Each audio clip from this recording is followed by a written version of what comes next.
Hey, welcome to the Social 333 podcast. I'm your host, Chris Bentley. Today I have Stella, and I'm worried about pronouncing the last name. Roznovan. Roznovan. Did I say it right? Yes. Yeah. Awesome. Yeah. That was First time? perfect. Perfect. Yeah. Awesome. So tell a little bit about yourself and what you got going on. Yeah. Chris, thanks so much for having me. First of all, this show's awesome. And I've read through the comments, so I know this is super impactful and the show brings tons of value. Honestly, my mission primarily is to give entrepreneurial minded, driven folks a platform, a channel to be able to get to a six-figure level very early on in their careers. And so I've almost kind of developed a business that becomes a factory of six-figure producers. As long as you have the structure, the systems, the platform to get really good at sales, and you have a client base to actually, serve and to provide services to, then you can really go off in sales. So I run an insurance agency in life and health, and I provide a vehicle for people that have that hunger and entrepreneurial drive and have no idea how to channel it the proper way. I give them the platforms, the tools, the systems, the training, and the client base to really excel fast. And I'm talking within 90 days, going from 0 to 10K over 30 to 60 days. So my mission is to continue to drive results in that realm, and not only expand my business, but also pour back into others, because I started in this realm when I was 24. I had no idea what I was doing. They call it ignorant incompetence when you don't know what you don't know. And I think that my struggles in the space in the beginning have really honed me in and given me this ability to focus on the things that matter and really drive results early on. So I wanted to talk a little bit about your background, which I thought was really, really cool, and some of the stuff that you've done. You're a TEDx speaker, which is really cool. I definitely tip your hat on that. I have some people that come on that do TEDx, or I had one lady that did 5, which was really, really Whoa, cool. Yeah, and she amazing. coaches. Yeah. And then you were on American Dream TV Yeah. as well. That's Yeah. cool. Thank you. Yeah, absolutely. So talk a little bit.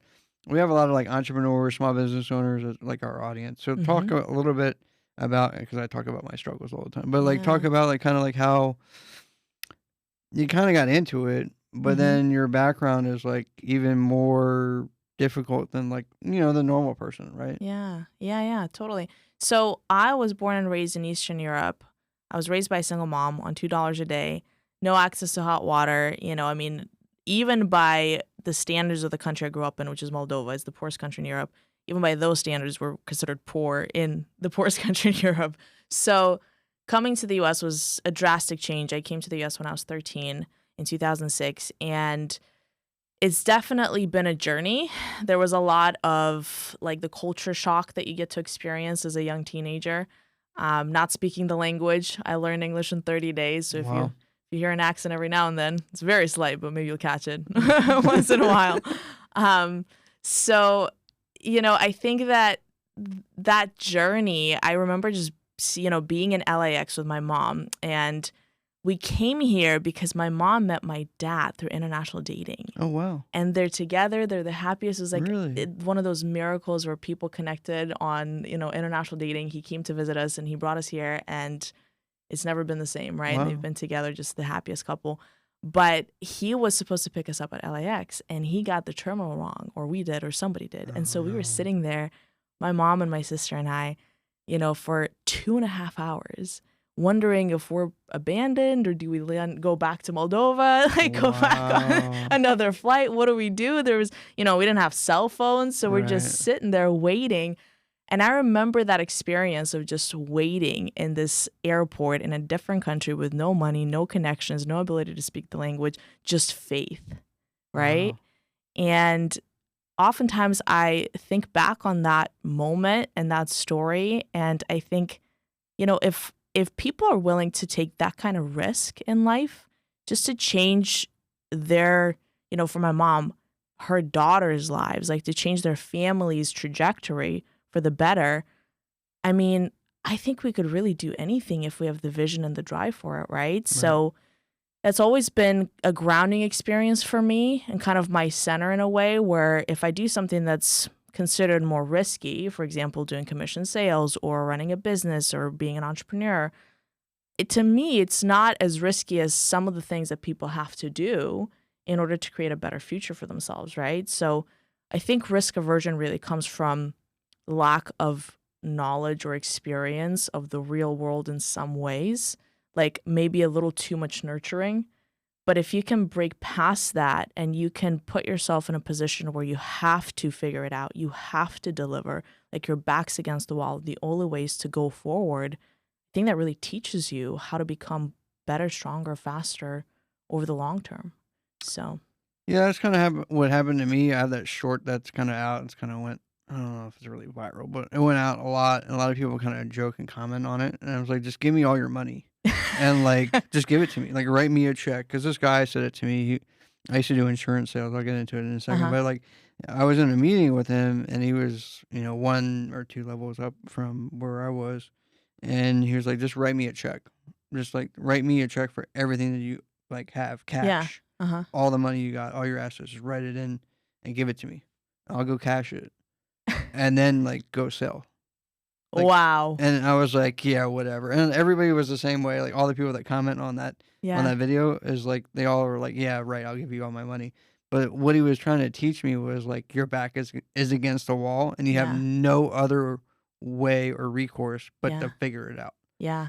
Like you're broke, you got to figure it out. And there's no like, oh, I'll just ask my mom or Yeah. I'll just figure it out or like I'll get a loan. No. Like that's it. Yeah. So you have to figure it out, which is really cool. And a lot of people just don't understand it. And you know what's interesting is that I think that people give themselves less credit than they should because they don't put themselves in the situation where they have to, Mm-hmm. and at least not often enough.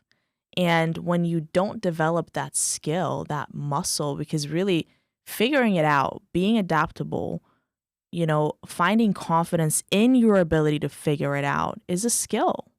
It's like a muscle. It's not something that you naturally might have. But if you don't test yourself, there's a great quote. I think it was Eleanor Roosevelt who said this. A woman is like a tea bag. You don't know how strong she is until she's in hot water. You heard that quote? I think it's applicable in sales and mostly in everything in life, right? You don't know how strong you are until you're in hot water. But unless you put yourself in that environment, are you ever going to know? And I think that's the biggest miss for people is just playing it too safe, not taking enough risks, not, figuring out what's on the other side of that resistance because you just don't put yourself through it. I think a lot of times there's also the fact that a lot of people just will be like, oh, well, like he's really good at that or she's really good at that. And like, I can't do that. And I've heard that a lot where it was just like, oh, I know you're going to make it one day. And I'd be like, well, like, why don't you just copy what I'm doing? Like, wouldn't you want to make it? Like, and they would be like, no, that's not really for me. Yeah. And I'd be like, so like working here every day is like for you. I would just have like, it's like, it doesn't make any sense to me. And I was like, okay, well, I'll see you guys. Everything comes down to a choice. And I actually recently posted a reel on my social media of Ed Sheeran when he started. Yeah. I don't know if you've ever seen that video, but it's like a short clip and he's just like, it's funny that people say if you're a great artist or a performer that you probably have all this talent, but you don't. And so he played a little recording of himself when he started writing music and it's terrible. Oh, yeah. He sounds awful. And he's like, yeah, when people say that artists, great singers just really are naturally talented, they're wrong. You have to really learn and practice. And that's the truth. Everybody has to suck. Nobody comes out being a master at anything. You have to go through the progression of being mediocre at something until you're good and then good enough. And then at some point you'll be great. Right. I actually have my old YouTube channel. I left it up and it's like the first video is like grainy. Like I was wearing like an undershirt, like with the regular collar, like it was like very fashion faux pas. And I'm like, my name is Chris Bentley and like blah, blah, blah. And like, let me show you some houses and stuff. And it's awful. It was awful. And I left it up there for all my agents to see that like, yeah, like it's awful when you first start, but like, who cares? Like, That's you have to go through the process and then you look back and you laugh. Like I did a TEDx talk and before I did that talk, I mean, I had already been speaking publicly for at least 5 years. Wow. But thankfully I was in the insurance industry and building teams. So I had to run meetings and I had to practice on my agents. Bless their hearts, they had to listen to me for years, develop that skill set. But I remember my first talk, and granted, I'm a concert pianist, so I had been on stage since I was 7 years old. Wow. And even as a concert pianist, going on stage to speak is vastly different than being a performer and playing piano and like playing Beethoven, right? So it's a totally different experience. And so even though I had that performance, like stage presence, since I was 7 years old, it was still a vastly different craft. And the first talk I remember giving in front of an audience, and it was in my agency, it was the entire agency in SoCal. So there's probably like 100 people there. I was so breathless. Like I couldn't Really? breathe, Wow. Chris. I just remember thinking, this can't be right. Like, why am I so breathless? Because the nerves and maybe the anxiety and a little Yeah. bit of imposter syndrome, like who am I to be up here? I was doing really well in sales, and so they Right. wanted me to speak to the agency and to share. And I just had this severe like breathlessness and anxiety. And I remember thinking, I am really bad at this. There's no chance that I won't get better, And then as time went by, now I'll run a meeting and everybody's like, oh my gosh, I So felt this powerful. emotion and Yeah. it's so yeah, exactly. I'm like, you should have been there 8 years ago. It was so bad. I remember when I started doing it, it was kind of the same way, and I had like notes and stuff, and I'd be like reading off the notes, and it was just, Yeah. it was really bad. And Yeah. then after a while, I just kept getting better and better, and eventually it's just like not a big deal. And that's how it goes. Yeah. Talk to me about your insurance business, because I got into insurance. To tell a little bit about the backstory. I got into insurance. I was doing mortgages, and back then you could do like mortgages and insurance, like life and health. And I got into that, and then it kind of like coursed its way into real estate. And I got into real estate, and I just kept. I was young. I was 27, so I just kept like kind of adding feathers to my cap, kind of Yeah. deal, and going to school. And I got more and more into it, and I became like a marketing director at teams. Like it was cool. Um, Talk to me about like your business and how like you started and kind of like started to grow your company and started seeing results, because that's kind of the real thing that keeps people Yeah. in this business is the results. Yeah. I mean, I think it's less than 10% of people make it in the insurance space, right? It's a tough gig. Mm-hmm. And for me, what really kept me going was the challenges that made me feel like I'm refining in the process, and the learning that I was doing and the skill set that I was developing through the process was really impactful for me, because when you learn to sell, it develops you in so many ways. You become such a good communicator, and you start to ask better questions, and you start to listen better, because sales is not really about the talking. We all No. know that, right? Yeah. Like the great salespeople know that it's more about listening and asking really good questions that matter in the conversation, not basic questions, but good questions. And so I realized as I started to progress in the business and in the industry, as long as I focused on the things that really worked by observation, by reading, by practicing, and it's the same thing. Like I always tell my agents, you don't become a top performer on stage, you become a top performer in the practice room. As a pianist, I applied the same skill set and concept to sales. So I would practice my reps, I'd record myself, I'd read books, I'd listen to podcasts all the time. When I started, we were face-to-face sales, so I had to Yep. drive 3.5 hours to my clients sometimes. That's what I My would do. areas were Yep. all the way up north, up the PCH in California. And all those times, all those drives were just like, sales university. I listen to all these different podcasts and conversations on sales 24/7, all the time. And I think when you get more curious about the process than you get impatient about the outcome, that's when you win long term. And that's what it was for me. I was more curious about getting good at something that I hadn't done before. And the sales were inevitable because I was just that obsessed with getting good at it, And if you can look around and you could find success stories in any industry, then it's doable, right? Like if he did it, she did it, he makes 6 figures, she makes $500,000, whatever. It's doable. Like you just have to figure out the rules of the game. It's like playing chess, right? Mm-hmm. So for me, I was just kind of obsessed with the process, and I really wanted to get good at sales in general and at referral networks and at asking better questions and communicating better and influencing. And then once I did that, I realized that once you understand the psychology of sales, you start to develop pattern recognition, And the sales process is based on three fundamentals: authenticity, your ability to connect, and the ability to get the client to want to buy from you versus the next person. So it's your authenticity, exclusivity, pitching why this is a better end of the deal, because everybody wants to get the best end of the deal. So if you can build that, great. And lastly, urgency. And that's why the client should buy today versus tomorrow and not 3 months from now, right?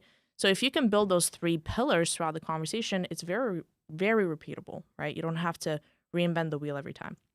So as I got better, then I realized, okay, it's very repetitive. I've developed this pattern recognition where I kind of know where the conversation is going to go.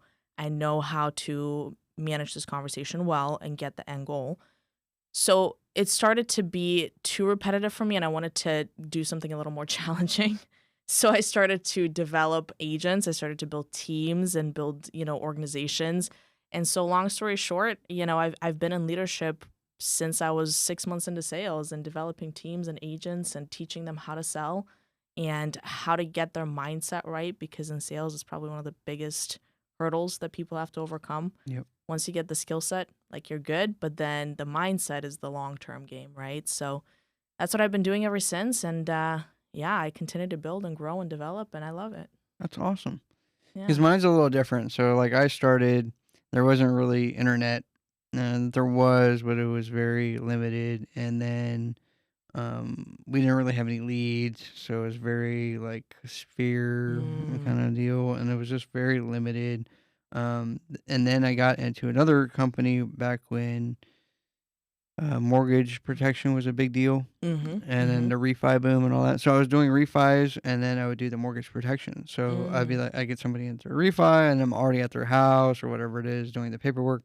So then I'd just be like, hey, why don't we do some life insurance? So it was really great. And one of the things that really shot me, and I kind of want to tell the viewers, is that I would compare myself to other people. So I'd be in the sales meeting, because we had sales meetings every, I think, Wednesday or Tuesday or whatever it was, for full-timers, not like the part-time. And everybody would be like, oh, yeah, I saw, because we had mail-in leads, somebody would fill out their information and receive it, and then you have to call them up and get the... So all this stuff was kind of teaching me for later years how to, make sales and stuff, right? So now, I can call leads all day long. I get leads, it's not a big deal.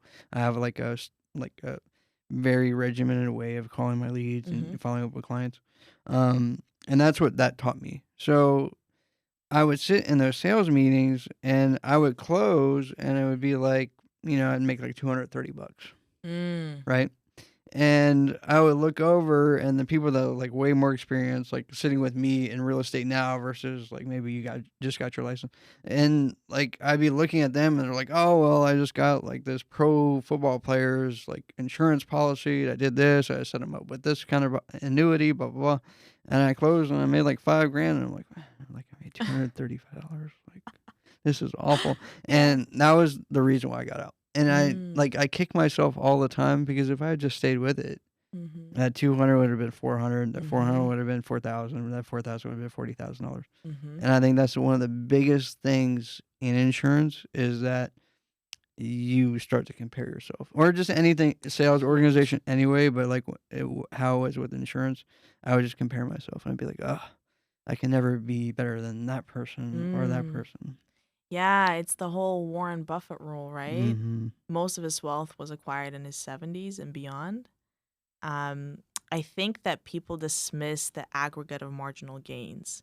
And that's from the book Atomic Habits by James Clear. It talks about the aggregate of marginal gains is the 1% rule of, if you improve a little bit in every area of your business, of your life, then over time you become exceptional in something.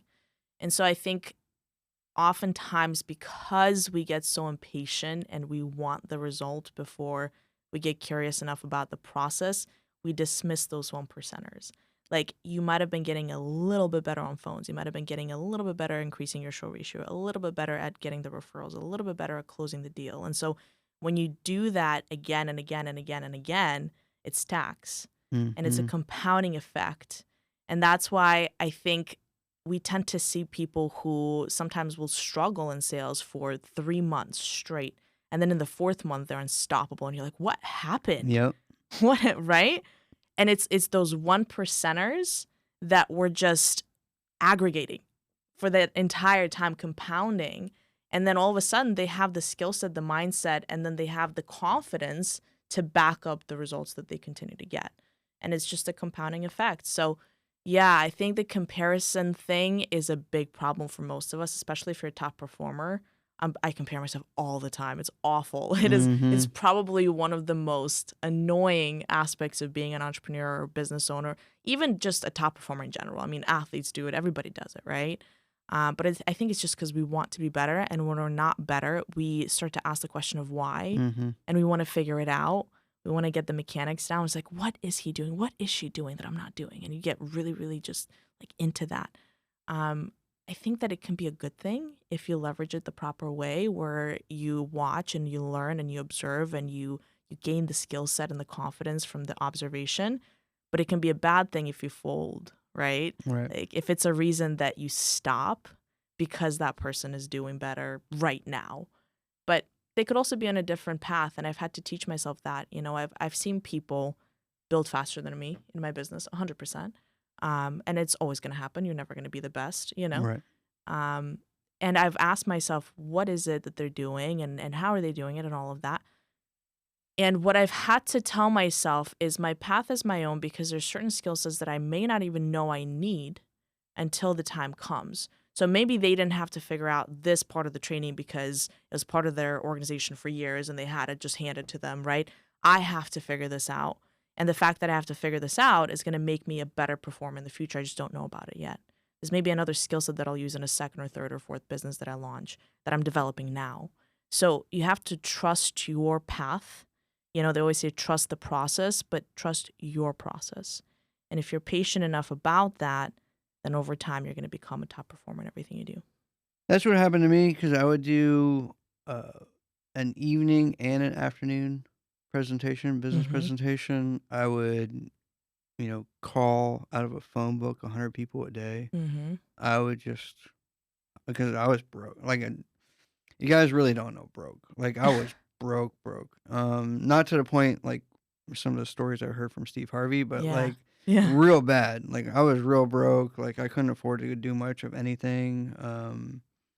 And like, I'm pretty sure I probably did it to myself more than anything, but I had to learn all the skill sets and learn how to talk on the phone and learn how to speak properly in front of people.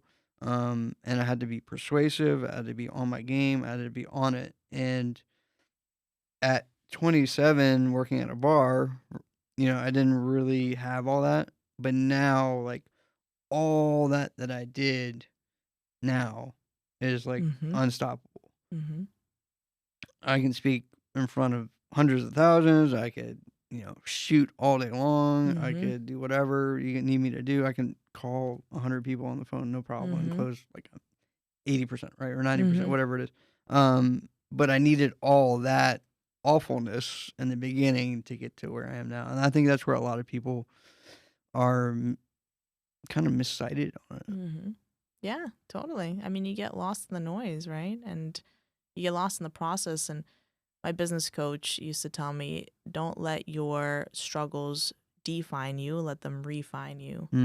And so if you look at it from that perspective, it's not something that's happening to you, it's something that's happening for you. As long as you take it that way, right? The lesson is your own to choose. Right. Yeah.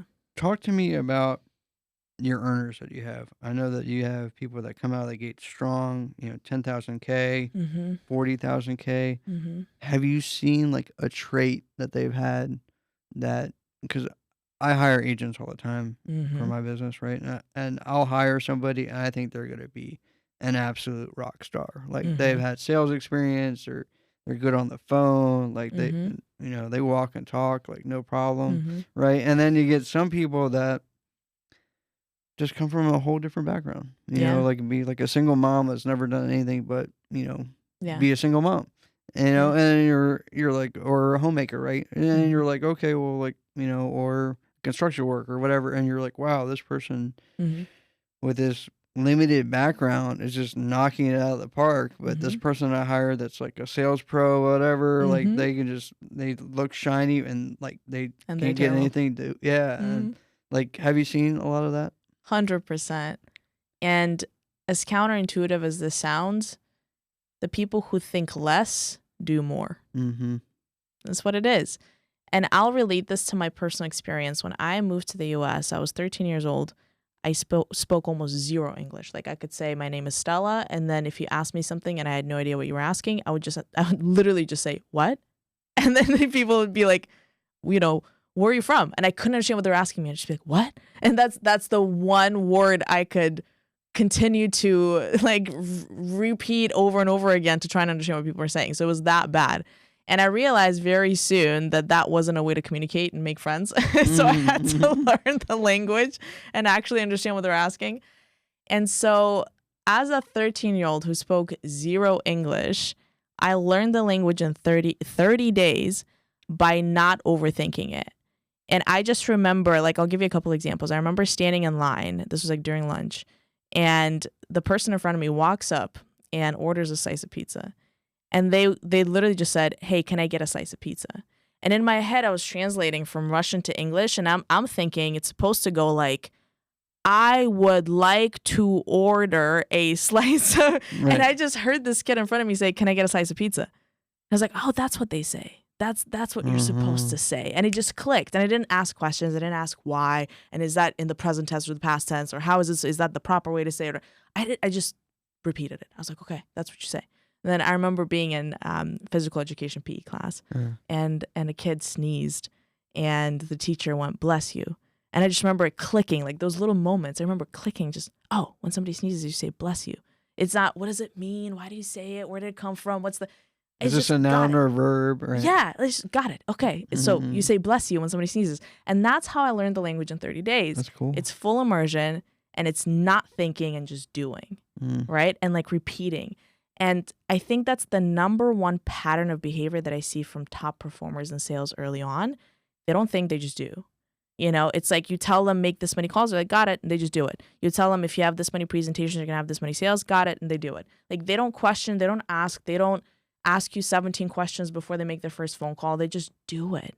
And so that skill set, thinking less and doing more, is so powerful. Because not only does it push you forward without any resistance, or at least less resistance in the process, but it also helps you stay coachable and duplicate the process a lot faster. Like that's why kids learn so much faster than adults, right?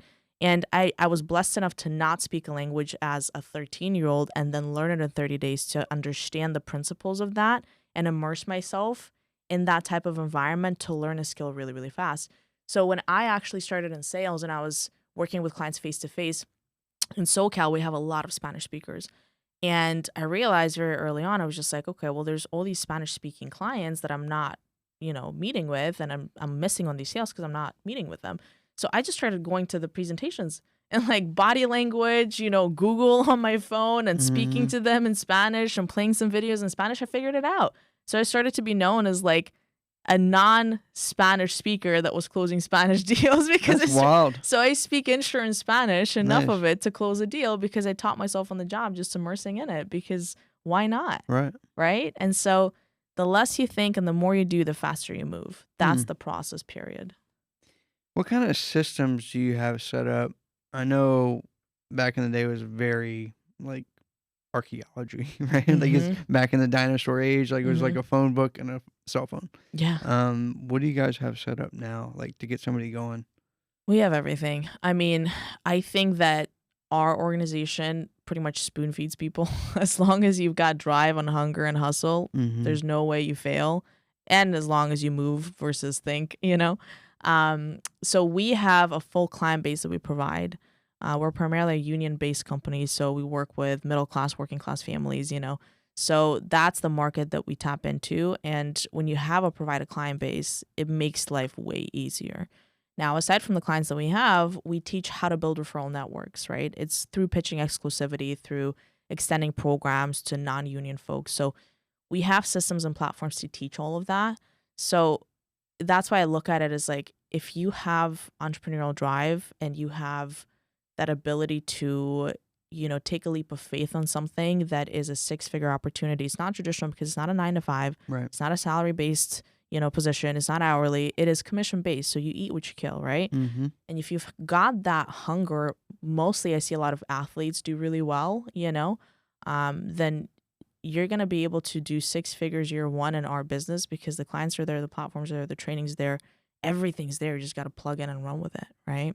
So aside from that, the scripting that we use was pretty much refined by me. It's the old school sales scripts that you'll see, but I narrowed it down to those 3 basics: authenticity, exclusivity, and urgency. If you can pitch those 3 things in your sales conversation, you're going to close at the end, right? So 80% of the time, if somebody says, I want to think about it, you didn't build urgency. If they say, I want to shop around, you didn't build exclusivity. And if they don't want to talk to you, they just don't like you, right? So those are the 3 things that can happen. And, there's phrasing we use to build on those 3 pillars. But aside from that, I hate 15-page scripts. I can't stand, the fluff. Like it's not for me. So our scripts are very direct to the point. They just get the job done. I think my script is like 2 sentences. Yeah. Yeah. If you can explain it in a way that you're talking to a 5-year-old, you know what I mean? And they understand it and they like you and they understand the need for it now, then you've done your job. A lot of it is tonality too. Yes. Because I've been studying sales for a long, long time now. And then I've interviewed some salespeople and I've watched a ton of Wolf of Wall Street, Jordan Belfort stuff. He's like really great at tonality, and if you practice it enough, it becomes your tonality. Absolutely. So you can wake me up at 3 o'clock in the morning. It's the same thing as if I was going to pitch somebody at 3 o'clock in the morning. It's the same conversation. It'd be interesting I haven't actually done this myself, but I've been in sales for 8 years. It'd be interesting to listen to me now versus me when I was like 20. I don't know if I have any recordings, but I remember I did one like for the company, and it was like one of the tests that they give you is like, you go to like, back then it's like the handhelds, right? You get the big handheld one and you put it on a tripod and you pitch to a camera like I'm doing now, right? And then you replay it and do it. And what I do now with my agents is it's on the phone. I'll do a voice record. So they like, here, read the script. I want you to read it and say it like you would say it to me. And then you're listening to me say it. And we're going to record that. And then you're going to say it the way I say it. And you're going to come back tomorrow and say it exactly the same way. Yeah. And let me see if you could do it. And like they'll go and practice because they want to get the deals. They want to get the money. Yeah. And they want to get the leads. So then they want to be successful. So it's like a nice little tool that you can use to like listen to me as I say it in my ba ba ba ba ba versus your blah. Right? And like then they kind of understand. Yeah, I think one of the biggest things that people have to overcome when they're new to sales, some people have it naturally actually, and it's like the people that think less and do more, where they're like sponges. They see something, they just repeat it like monkeys, and it's powerful. But I've noticed that a lot of folks that hadn't done sales and that tend to get in their way because they overthink things, one of the things that I noticed from them is they have a tonality of almost apologizing, right? Like this apologetic kind of, I'm sorry, but I have to sell you this product. Right. Like I'm sorry for taking your time, like apologetic, right? And then another thing is uncertainty. Those 2 things, when you sound apologetic and you sound uncertain, again, my business coach used to say all the time, a confused client will never give you their credit card. Yep. And if you sound confused, you're never going to be able to close that deal. Yeah. Talk to me a little bit about the leadership program that you have. I know that you got some stuff not only for yourself, but the scripts. I know you got like a pathway to making $10,000 a month or more. So, I mean, I think a lot of it's already kind of built in, but you just talked about the sales calls and the training and stuff like that. Do you have anything else that you also like offer somebody that's new, want to get into making some extra money or just creating a new career? Yeah. So step 1 is you have to be licensed in life and health. It's a very simple process. Usually takes a couple of weeks to get licensed in that space. And then once you have your license, you can get going right away. And we have a lot of folks go from 0 to 10,000 month 1. In fact, I had somebody go from 0 to 10,000 in her first 10 days. Wow. She just started on the 15th of July, and that's her awesome. her first half a month, she's done 10,000. Wow, so, that's and awesome. barely had experience in sales, by the way, but she's exactly what I'm talking about. Like, think less, do more. She's super excited, like, on point, just following the process and super coachable. So ideally, first step is you get really good at sales, right? So as long as you follow the process, you've got the clients, you've got the systems, the platforms, everything you need, follow the process, and you're going to make the 6 figures year 1. Once you get good at that, then the next step is to coach others. And the only way to teach somebody else how to drive the car is you got to learn how to drive the car yourself, right? So that's the first thing. Now, when you start coaching others, there's systems and processes. I mean, we have classroom trainers, we've got, modules and platforms and trainings and all of that to support our leaders so they don't have to do everything and they can just kind of teach somebody the basics of the sales process and the closing and stuff like that. But I think a lot of the leadership really comes with the job when you get to learn on the job, because it's a people business, right? Like you'll learn how to talk to people, how to influence them, how to coach them, how to lead them when you deal with them. And I think that some of those things can't be necessarily taught by anything other than experience. You won't learn how to be a great leader without being a leader. You know what I mean? I agree. Like that's the truth of it all. So, sometimes people ask me, it's like, is there a curriculum for this? Or is there, it's like, trust me, this stuff is not theoretical. This stuff is very practical. You got to get your hands on the wheel. You got to learn how to drive this car. And that's leadership in a nutshell, Awesome. And Stella, where can they find you? If somebody want to get in touch with you, ask you some sales questions, maybe get on your team. How does that work? Yeah. So, I actually have this sales vault that I share with all of my top performers, and it's practical tips. It's super quick stuff that is so easy to apply to just improve your game, those 1%ers, right? And the vault includes, 5 steps to make 6 figures in the first year in sales. It includes tips on increasing your sales appointments, tips on increasing your show ratio for your sales appointments, tips to increase your closing ratios, like everything you need to have all the tools in your toolkit to make 6 figures year one. So I give access to all of my top performers so they can get into the vault and get really good at the craft.